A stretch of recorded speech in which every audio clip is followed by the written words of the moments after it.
Filming day, yay! Should probably be holding the book like I normally do.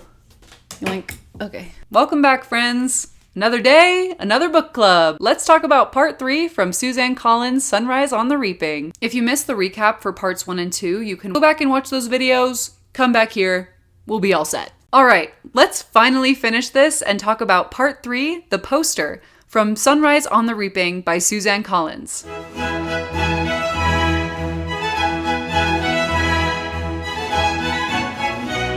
It's day 4 of the Second Quarter Quell, and Haymitch watches in absolute terror as there is a volcano erupting on the mountain of the arena. The volcanic explosion is coating the mountain in lava, and Ampert had already told Haymitch that most of the tributes were over on the mountain camping out, so he knows that there's going to be a lot of deaths from this. Haymitch has a little mentee bee over this.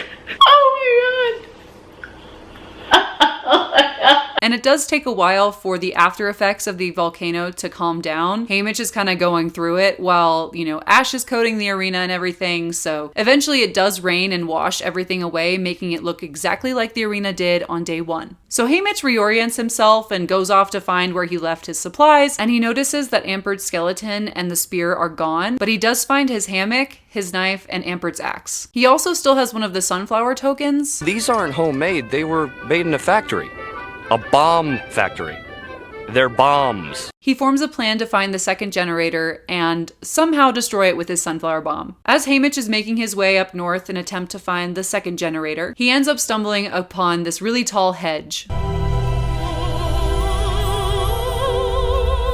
And the hedge has these little red berries with black dots on them, but Haymitch figures that they're poisonous, just like everything else in this damn arena, so he leaves them alone. He feels like there's something on the other side, so he enters into this narrow opening into the hedge, and then it quickly becomes a maze, and he gets lost, like a loser. Haymitch finds a bunny rabbit that helps him navigate back out of the maze, to be immediately ambushed by the careers. I knew it. Never trust a bunny. Never trust a bunny! As I barrel out of the hedge, a sword blade whistles by my head, just catching the tip of my ear. I cry out and trip backward over a dead branch. After days of isolation broken only by allies, I've but forgotten about the threat of the careers. Now they've caught me completely off guard. Finally, some freaking action! Haymitch is cornered by 2 District 4 tributes, a girl and a boy. He stabs the girl in the gut and then slices the leg of the District 4 boy before finishing the job. Kill him now. I shouldn't. Do it. He cuts the boy's throat. No hesitation. Then he encounters Panache, and they duke it out. Don't fuck with me! I have the power of God and anime on my side! Wait, Haymitch with his knife and his axe, Panache with his sword and his shield. Panache easily disarms Haymitch and knocks him over, about to kill him, when Haymitch is like, whoa, you do not want to kill me. Like, I look really weak right now. You don't want the Capitol looking at you like you killed a weak boy. That'll make you look weak. Haymitch is just trying to stall for time so that Panache doesn't kill him, and he can figure out a way to get out of this mess, but Panache just shrugs it off and is about to kill him when he gets a poison dart in the throat. Now, who the heck blew that dart gun? It's Maisley. She's alive. She didn't die on that mountain. And she just took out Panache like it was easy. Okay, so now that Maisley and Haymitch have joined forces, you know what that means. It's time for another picnic. In the evening, the Capitol anthem plays, and we finally get to see the hefty death toll for day 4. 16 tributes have fallen. Let's take a moment to pay our respects. District 1, Panache. District 2, Alpheus. District 2, Janice. District 2, Camilla. District 2, Nona. District 3, Ampert. District 3, Lect. District 3, Dio. District 3, Coil. District 4, Angler. District 4, Barba. District 5, Fisser. District 5, Potenna. District 6, Atred. District 10, Stamp. And District 11, Blossom. Okay, great. So now there's only like 10 tributes left. That's way more reasonable. Let's go. So Haymitch and Maisley are having this back and forth banter, which seems suspiciously flirtatious to me. But then Maisley gets immediately sister-zoned. What do you say to the meanest girl in town who's become your friend? No, more than a friend, really. A newcomer. Being tributes and not killing each other. Looking out for each other with no questions asked.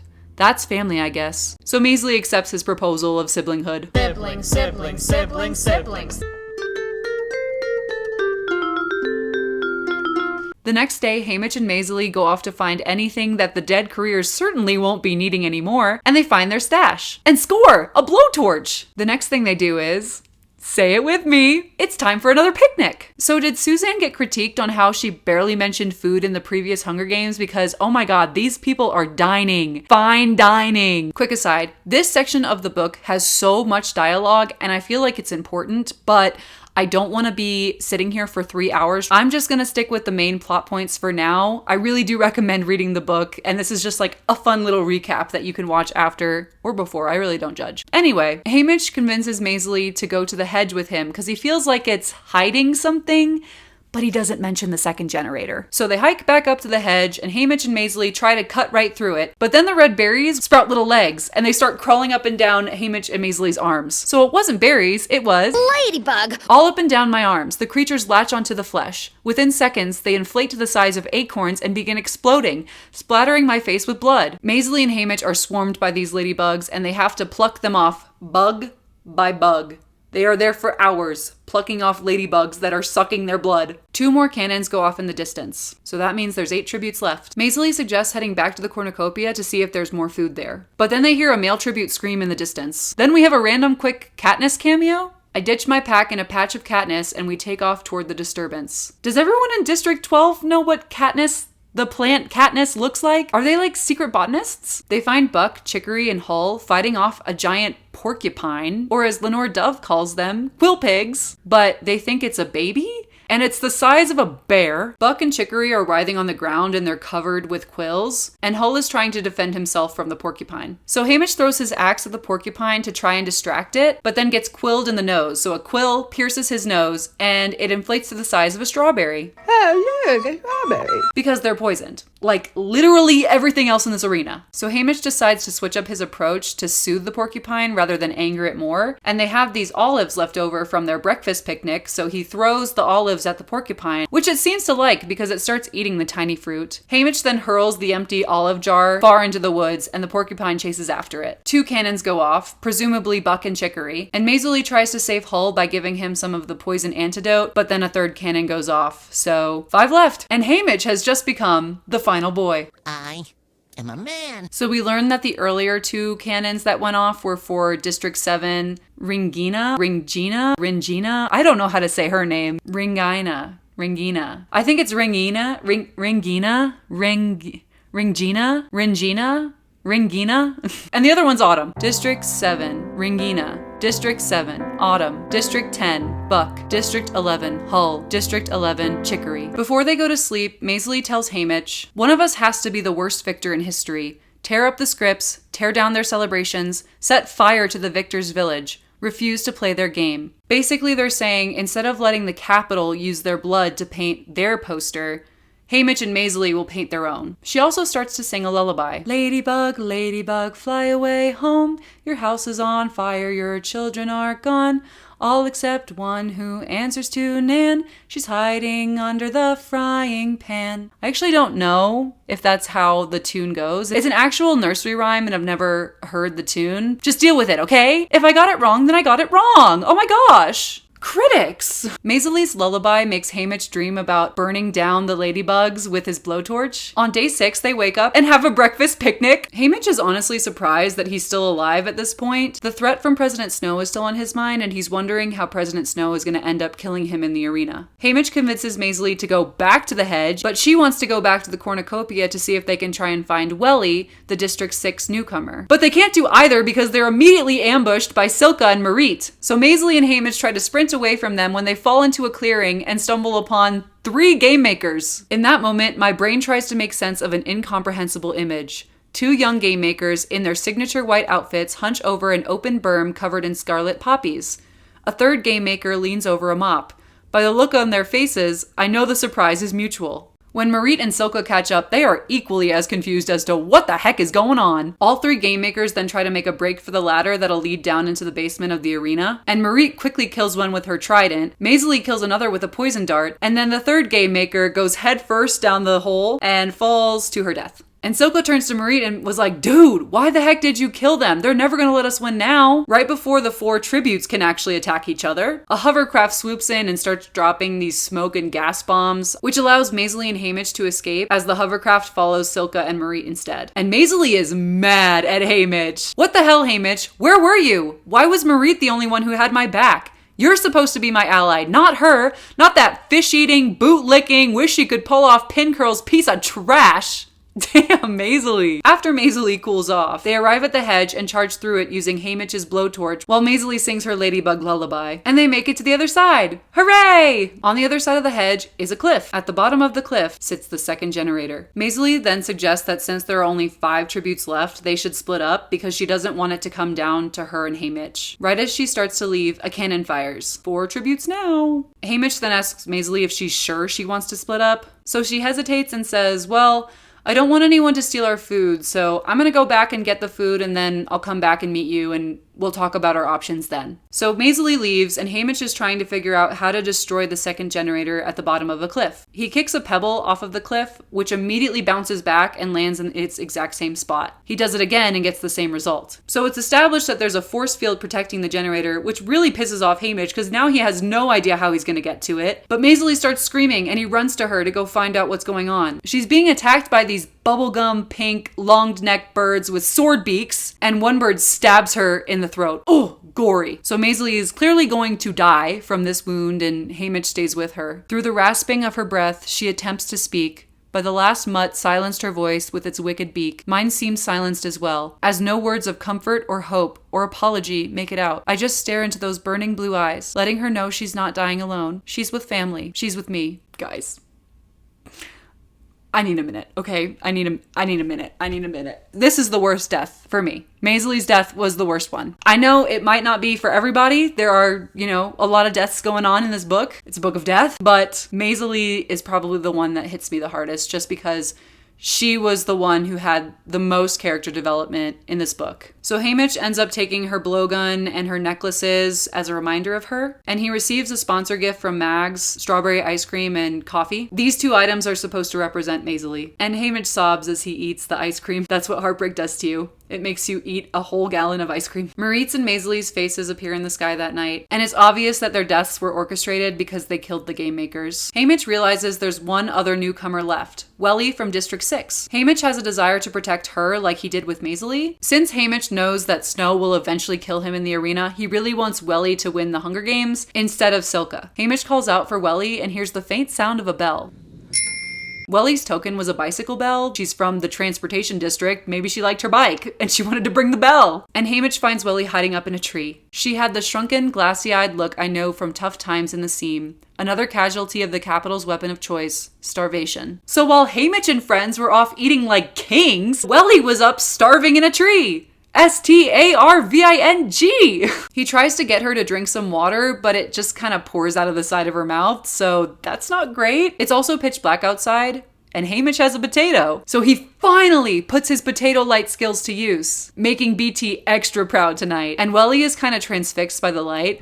It's so pretty. It starts to rain and Haymitch covers Welly with some blankets and a tarp. And another sponsor gift arrives for Haymitch. It's warm vanilla pudding and chocolate balls. Haymitch feeds the pudding to Welly, which she's able to get down a lot better than she would a potato. When he hears someone crying below them, it's Silka, and wanting to be nice, he drops some chocolate for her. I drop a handful of chocolate balls into the night. A startled sound. The sobs soften to sniffles. A candy wrapper crackles. Quiet, not a bad poster, all in all. Silka is an idiot for eating that chocolate. Like, girl, that could have been poisoned. Day 7, the final day of the Second Quarter Quell. So Haymitch wakes up and does not see Silka below them, but he knows that she'll be back to kill them both. Haymitch also realizes that Maisley's necklace contains another blasting cap and fuse, so he concocts a plan to hide Welly someplace safe and then lure Silka into the meadow and somehow blow her up along with the cornucopia as his final act of defiance. Then President Snow can find a way to kill Haymitch and Welly will be the winner. Somehow Haymitch is able to climb down the tree with Welly hanging from his shoulders like a little monkey. She's ice cold and Haymitch suggests building a fire, but he doesn't have any dry firewood because it had rained the previous night.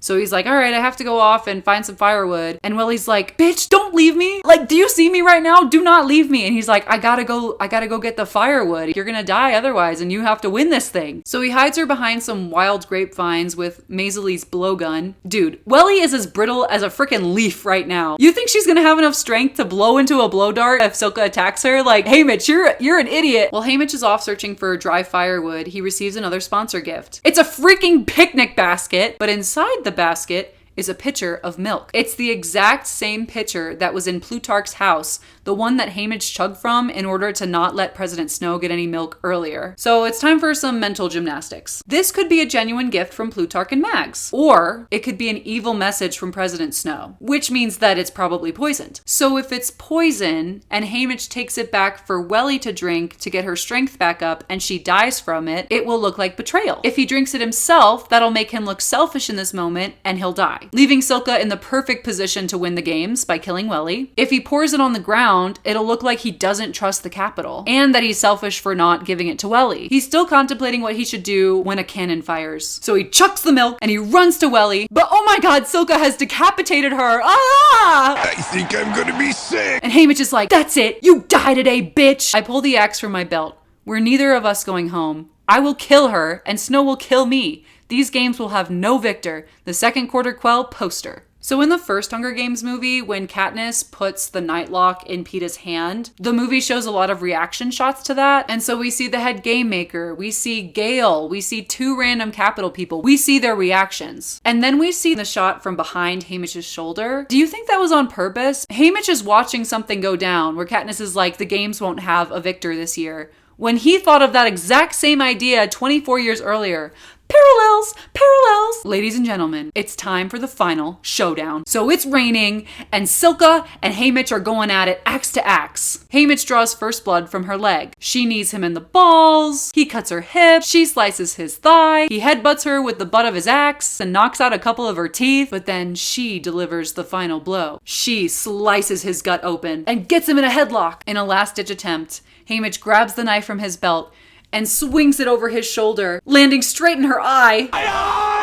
She releases him and he zigzags through the forest trying to get away as his guts are trying not to spill out of his body. He finds himself near the hedge and goes straight for the cliff. He turns to face her as she throws her axe at him and he death drops as the axe flies over him over the cliff. She just kind of stands there and assesses how long it'll take for him to die. Like that was a fatal blow to the gut. But then the axe comes flying back right into her head. And Silka's pretty stubborn because she doesn't die immediately. She's just kind of writhing on the ground. So now it's a game of, okay, who can outlast the other one? And the hovercraft is just like above them, sitting patiently like, That's okay, take your time. While they're waiting each other out, Haymitch grabs the sunflower bomb and the blasting cap and the fuse from his pocket, and he's just about to light it when a voice gives him a cease and desist order. Silka's cannon fires, girl gone, bye, and the voice is still telling Haymitch to stop right there. But Haymitch is a rascally rebel, and so he lights the bomb and he throws it over the cliff and it explodes! My last sensations are of the slippery coils of my intestines in one hand,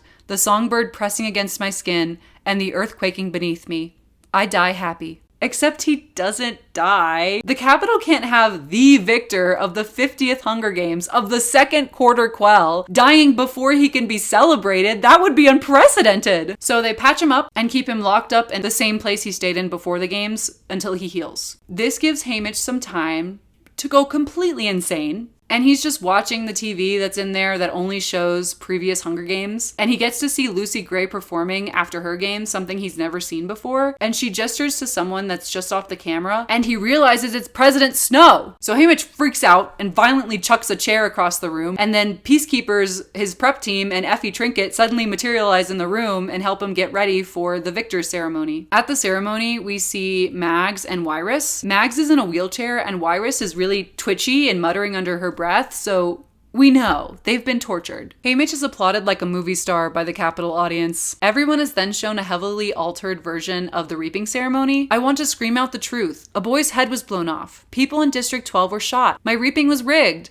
But I just sit there, mute and radiating implicit submission. Snow has me by the short hairs, and he knows it. They briefly show the parade of tributes, but cut right before the chaos ensues that kills Luella. For the interviews, the careers have been edited to look smarter, and the newcomers are edited to look less unified than they were. And for Haymitch's interview, they only leave in the part where he says, I think my odds are about the same as any Hunger Games, all the tributes are stupid, I have a fair chance. In the arena, it shows Haymitch fleeing into the woods, and then the bloodbath that happened in the cornucopia. 18 tributes are killed, killed, including Wyatt, who is shown defending Lulu. And then Maisley tries to follow Lulu, but she loses her. They clearly alter the timelines of Haymitch's part in the games. Like, we know he was with Lulu when she died, and we know he was with Ampert when he died, but the footage shows that Lulu died by herself and Ampert also died by himself. They completely removed Haymitch from those timelines. It does show Haymitch finding the hedge and then getting attacked by the Careers, where he teams up with Maisley. They've also completely erased Haymitch and Maisley's involvement with the porcupine. And of course they removed the part where they killed the game makers. Then it shows Maisley's death first, and then Marit's death. Even though Marit was dead before Maisley, she died the same way that Ampert did. Death by squirrel. I'm Doug, And I'm Daryl. and we are squirrels.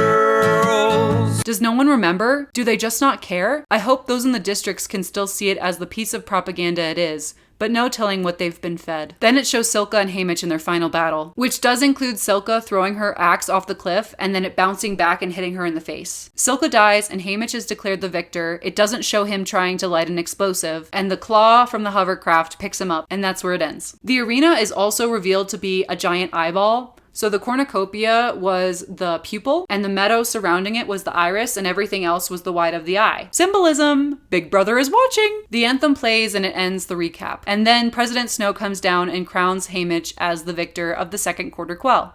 I guess Snow lands on top, I say under the applause. Utterly guilty on all possible counts, I await his sentence.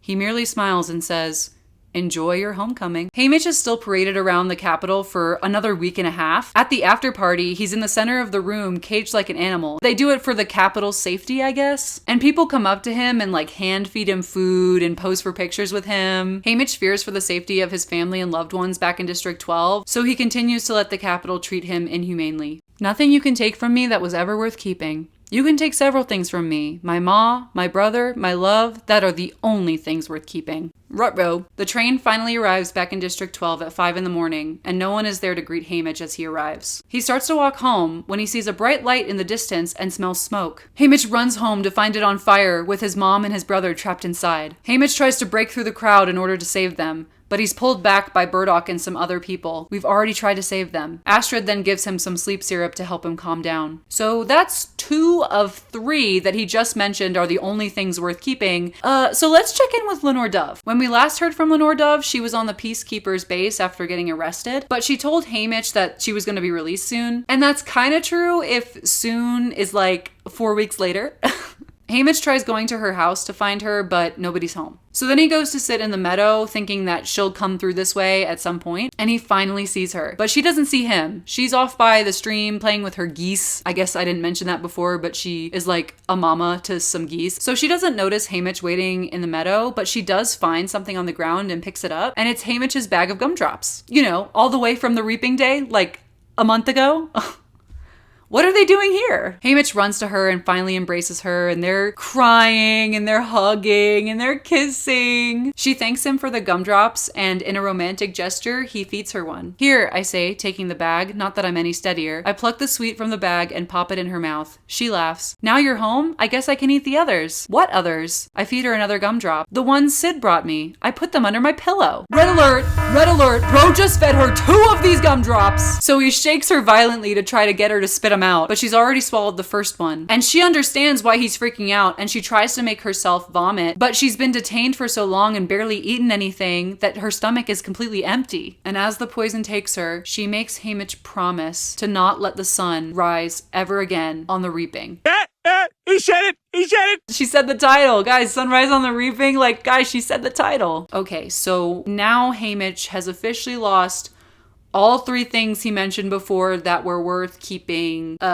Yikes. This man's about to lose it. The last chapter of this book includes the entire poem of The Raven by Edgar Allan Poe, and that's the poem that Lenore received her first name from. "Nevermore, quoth the Raven, nevermore." If this video gets 10 likes, I'll do a more in-depth analysis between the connections of Sunrise on the Reaping and The Raven. So the impact of these 3 major deaths in his life move him towards alcohol and self-medication. isolation. He also pushes away anyone who is close to him out of fear that President Snow will kill them, which explains why we didn't know that Burdock and Haymitch were previously friends. Burdock still tries to visit Haymitch, but Haymitch decides to throw rocks at him and Astrid and ends up hitting Astrid in the face with a rock. So they stop visiting him after that, but he does feel bad about hitting Astrid in the face with a rock because she was just trying to help him. This is the first time that Haymitch has ever really experienced isolation in District 12. He's living in the Victor's village and no one really comes to see him ever after he's pushed everyone away. And the only reason that he doesn't kill himself, because he probably would, is that he made that promise to Lenore Dove to find some way to end the Hunger Games. Speaking of Lenore Dove, Haymitch is trying to find her grave, which isn't in the normal District 12 cemetery. So one day he goes off wandering in the woods and he stumbles into Burdock, who does show him where the Covey grave is. A small secret graveyard with beautifully carved headstones, Covey, each marked with only a snippet of their name poems. There are 3 headstones in this grave, one for Lucy Gray, one for Maud Ivory, and one for Lenore Dove. Haymitch ends up leaving the flint striker on her grave as a parting gift.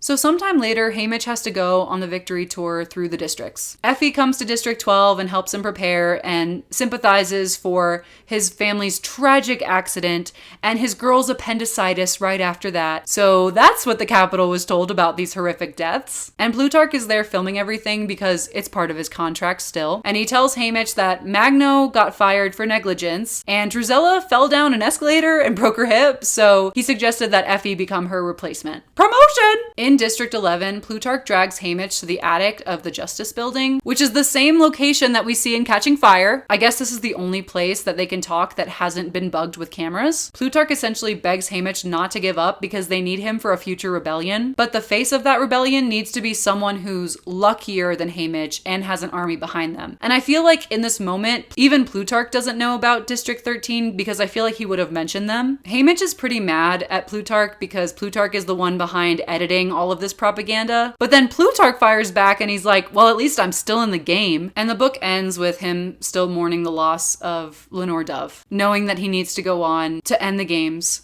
once and for all. There's also an epilogue included at the end, which takes place after Katniss and company have completely abolished the games and they're back in District 12. He remembers when he first saw Katniss as a baby because Burdock would take her around town, and after Burdock died, she used to wear her hair in 2 braids, just like Luella. Eventually, he ended up telling Katniss and Peeta about his story. He also admits that Katniss was the one who prevented the sun from rising on the reaping, not him. She was luckier than him in that way. Haymitch still drinks excessively, not to forget, but more out of habit. His liver is completely wrecked after years and years of excessive drinking, and he knows he probably won't live much longer. However, he reflects that the Capitol never really took Lenore Dove away from him because she lives on in his memories. She is the only love that he will ever know. She is truly the love of his life. So that concludes Sunrise on the Reaping. It certainly was a really great book. If I were to rank all 5 of the Hunger Games books, I would say Catching Fire goes first, then the Hunger Games. I would put this book third, and then I would put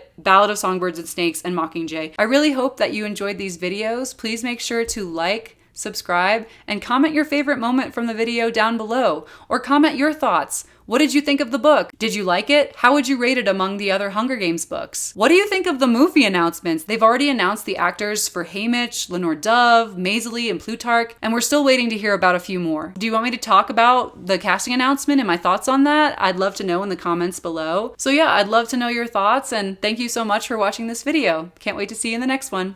Bye!